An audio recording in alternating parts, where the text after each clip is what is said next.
State Pitman short hand course. आज हम सीखेंगे स्ट्रोक्स को ज्वाइन करने का तरीका।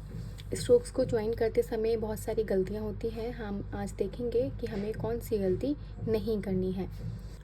तो इसमें हम फर्स्ट पॉइंट देखते हैं। फर्स्ट पॉइंट है, हमें किसी भी स्ट्रोक्स को बनाते समय अपनी पेन या पेंसिल को लिफ्ट नहीं करना है। एग्जाम्पल के लिए हम देख लेते हैं, जैसे हमारा कोई स्ट्रोक है पी और टी से मिलके बना हुआ, तो हम बनाएंगे पी टी। आपने देखा मैंने पेंसिल को लिफ्ट नहीं किया है। सेम ऐसे ही हम बनाएंगे पी डी, तो पी डी पेंसिल को लिफ्ट नहीं किया है। सेम मैं बना सकती हूँ पी और चे, तो पी और चे, ठीक है। ऐसे ही हमारा दूसरा पॉइंट आता है कि जब भी हम कोई स्ट्रोक्स बनाएंगे तो उसकी डायरेक्शन चेंज नहीं होनी चाहिए। डायरेक्शन, जैसे कि हमें पता है कि हमारा पी इस डायरेक्शन में बनता है, हमारा जो चे है वो इस डायरेक्शन में बनता है, तो इनकी डायरेक्शन कभी चेंज नहीं होनी है। हमें पी ऐसे ही बनाना है, ये नहीं कि हम पी नीचे से ऊपर बना देंगे, ठीक है। तो आप जैसे बना सकते हैं, हम इसके लिए मैं आपको बना के दिखाती हूँ बी एफ। तो हमारा बी नीचे डायरेक्शन में और एफ, ठीक है। अब नेक्स्ट हम देखेंगे हमारा थर्ड पॉइंट कि हमारे जो भी लाइट और डार्क स्ट्रोक हैं उनमें क्लैरिटी होनी चाहिए कि हमारा कौन सा लाइट है कौन सा डार्क है। एग्जाम्पल के लिए मैं आपको बता देती हूँ, जैसे कि मान लीजिए डी और इथ हम बना रहे हैं साथ में, तो हमारा डी जो होता है वो डार्क होता है, ठीक है, और इथ हमारा लाइट होता है, ठीक है। जैसे कि हम बना रहे हैं हमारा डी एस, तो डी हमारा जो होता है डार्क होता है और एस हमारा लाइट होता है, ठीक है। हमारा नेक्स्ट पॉइंट है कि जो भी स्ट्रोक्स हैं वो इक्वल साइज़ के होने चाहिए। ये नहीं है कि हम एक बड़ा और छोटा बना देंगे। जैसे मान लीजिए मैं बना रही हूँ यहाँ पर के एल, तो जितना बड़ा हमारा के है उतना ही बड़ा हमारा एल होगा।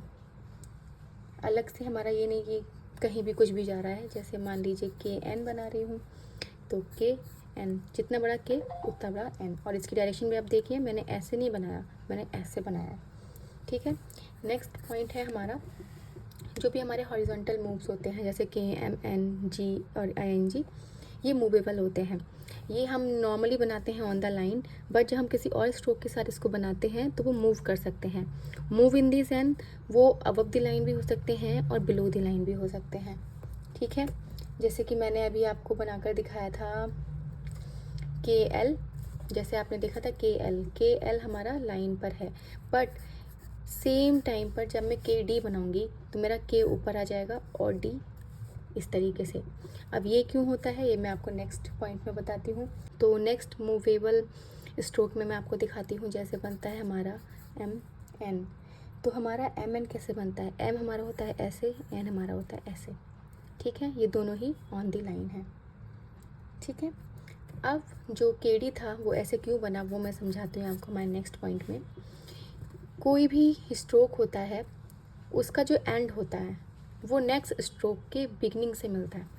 हमारा के यहाँ से शुरू होकर यहाँ ख़त्म हुआ, बट जो हमारा डी है वो वहाँ से शुरू होकर यहाँ ख़त्म हुआ, तो के का एंड डी की बिगनिंग से मिलेगा, इसीलिए के जो है हमारा मूव हो गया, ठीक है। क्योंकि जो डी है हमारा ऑन द लाइन बनता है और डार्क बनता है, तो डी को मैं के डी ऐसे नहीं बना सकती, ये गलत हो जाएगा। तो फर्स्ट स्ट्रोक का एंड सेकंड स्ट्रोक के बिगनिंग से मिलता है, ठीक है।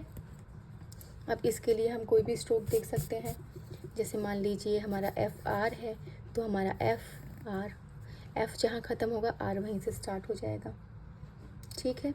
जैसे हमारा बनता है एल के, अब एल हमारा ऐसे बनता है और के, तो इसमें एल के कहाँ ख़त्म हुआ कहाँ शुरू हमें पता नहीं चल रहा है, बट एल के क्योंकि हम पेंसिल को लिफ्ट नहीं करते हैं, डायरेक्शन चेंज नहीं करते हैं, तो हमारा ये एक स्ट्रोक दिखाई देगा, ठीक है। अब सभी पॉइंट्स को हम एक बार में देख लेते हैं। ये टोटल 6 पॉइंट्स हैं जो आपको याद रखने हैं। मैं चाहूँगी आप इन्हें अपनी नोटबुक पर नोट कर लें तो ज़्यादा अच्छा रहेगा। तो मिलते हैं नेक्स्ट वीडियो में। Bye bye. Thank you for watching.